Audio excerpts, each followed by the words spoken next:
Shaq goes off on Bronny James. Police car's revolving light is the young star losing respect for NBA legends. Every misplay, every comment, Shaq isn't holding back, and the NBA is watching.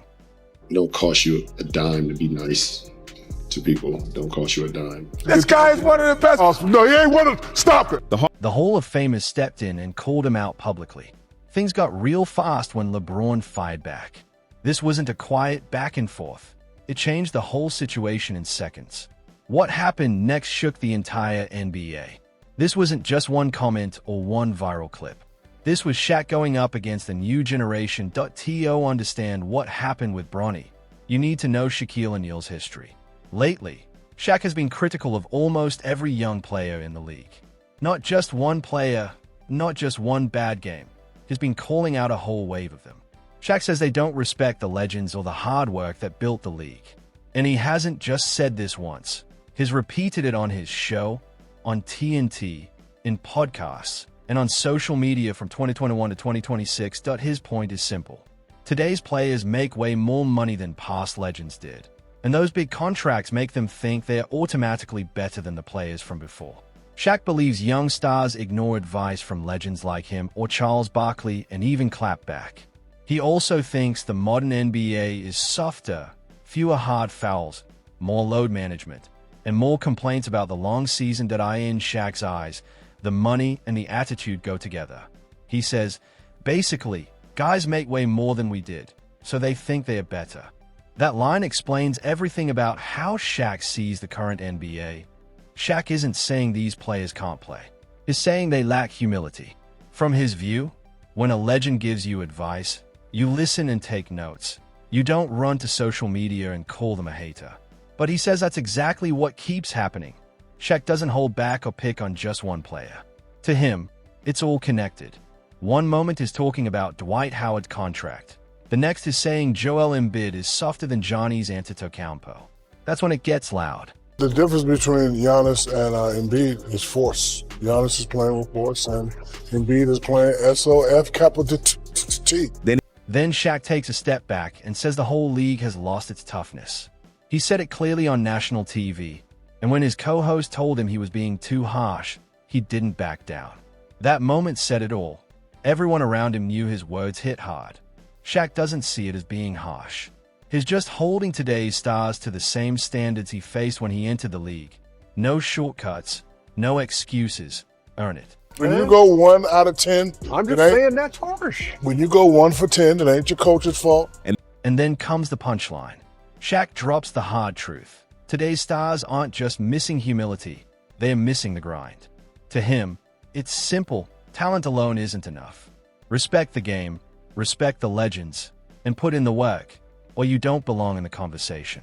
I would like the scrutiny to get off Bronny James. That's who you would like to get a break from the scrutiny. Yeah, my nephew. This is the Shaq formula. He sees what he thinks is a weakness and calls it out as directly as possible. When a player responds, or when fans get upset, he doubles down. Shaq knows what greatness looks like because he battled legends like Michael Jordan, Charles Barkley, Karl Malone, and John Stockton. He often says he rarely hears today's players fear LeBron the way players once feared Jordan or Kobe, and that bothers him. To Shaq, it shows something is missing. The fear factor, the respect, the aura. Back in February 2020, he summed it up in one post. Because you'll accept mediocrity and us legends don't. This is why the game sucks. That post went viral because it wasn't aimed at one person. It was aimed at everyone. Players, fans, media, the whole culture around the game. Shaq believes standards have dropped. Players sit out even when they are fine. The league hands out flagrant fouls, fines, and suspensions for contact that used to be normal. And when young players benefit from these changes, they sometimes act like legends are just bitter. Shaq responds to that idea every chance he gets. Shaq said, "Stop being sensitive because I know what I'm talking about, and you know I know what I'm talking about." That's confidence turned all the way up. Here's where it gets real. Shaq admits some of his fire comes from jealousy, not of talent, but of money. Seeing players land $200 million contracts while averaging 11 points a game bothers him. On Inside the NBA, he breaks it down without holding back. He compares today's paychecks to what he earned in his prime and checks if production matches the money. When it doesn't, that gap fuels his strongest takes. Still, Shaq says his criticism isn't meant to tear anyone down. It's motivation. When he sees underperformance, he throws a challenge, not to crush confidence, but to wake players up, and is not always critical. He's praised Anthony Edwards and defended young stars when the media goes too far. This is Shaq's mindset: high standards, big personality, zero soft delivery. That's why the situation with LeBron and Bronny blew up. For Shaq, the rule is simple: toughness, work ethic, respect the past. Cross that line, and he'll call you out with no warning.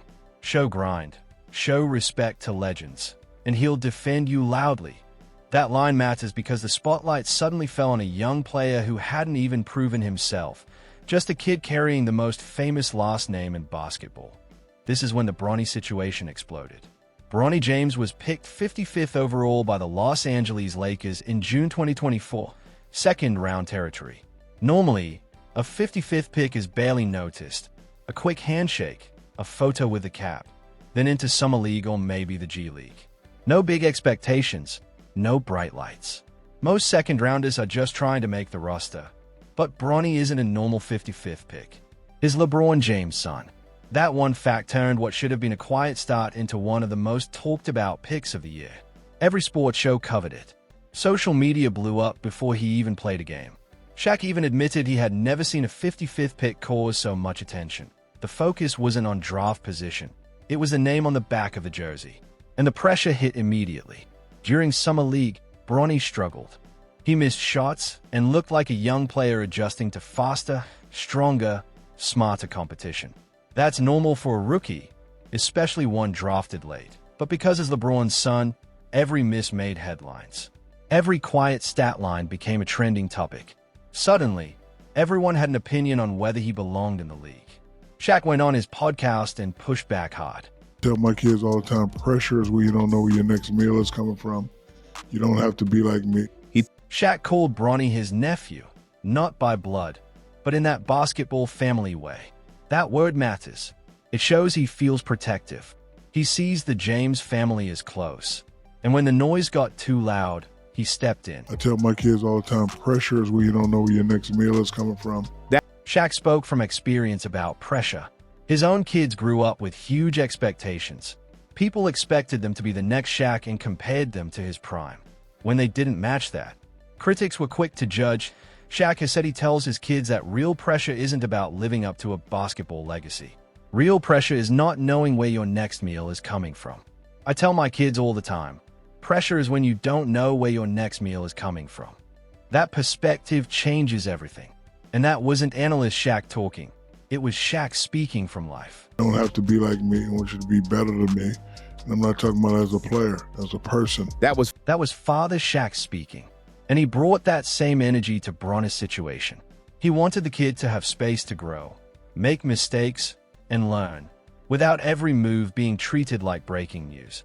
Then Shaq turned his attention to the media, calling out specific voices who kept piling on. Hope he has the opportunity to play well. Hope he has the opportunity to make a name for himself. But I'm sitting watching all this stuff. And he even singled out Bill Simmons for saying that drafting Bronny felt like a gimmick. You know, like Bill Simmons saying, let's draft him and use him as like all that's unnecessary. To Shaq, that crossed the line. The conversation had stopped being about basketball and started being about clicks and controversy. He felt some outlets were treating a teenager like content instead of a young player trying to find his footing. Every missed layup became a joke. Every roster move became a debate about favoritism. The word nepotism started floating around like it was the only explanation. This is where it gets interesting. Shaq, who has no problem calling established stars soft or overrated, drew a hard boundary here. A young player who hasn't even had a real chance yet? That's different. To him, critiquing a max contract all-star is not the same as criticizing a kid trying to build his own path. For Shaq, toughness and accountability matter. But so does fairness. When it came to Bronny, he made it clear the noise was going too far, too fast, and way too loud. After Summer League struggles, TMZ asked him about Bronny. Shaq kept it simple. Keep playing hard, Bronny. Uncle Shaq loves you. No long breakdown. No conditions. Just real support from someone who understood the pressure. He'd seen his own kids deal with heavy expectations, so he knew how loud the noise could get. But the media storm didn't calm down just because Shaq showed love. It got even louder, and as the regular season approached, history was on the line.